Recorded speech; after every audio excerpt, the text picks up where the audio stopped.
Hello दोस्तों, स्वागत है आपका इस नए वीडियो में जिसमें आज हम देखने वाले top 5 engineering colleges in Chandigarh. तो चलिए वीडियो को शुरू करते हैं।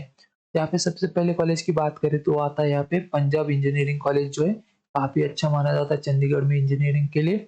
उसके बाद सेकंड नंबर की बात करें तो university institute of Engineering and technology, जो पंजाब यूनिवर्सिटी का डिपार्टमेंट है, ये भी काफी अच्छा है। थर्ड नंबर पे देखें तो चंडीगढ़ यूनिवर्सिटी, जैसे सीयू भी कहा जाता है, ये भी काफी अच्छा है। फोर्थ नंबर पे बात करें तो ये Swami Vivekananda Institute of Engineering and Technology आता है, इसका प्लेसमेंट रिकॉर्ड भी काफी अच्छा है। उसके बाद लास्ट की बात करें तो आता है Indo global college of engineering, ये कॉलेज भी काफी अच्छा है।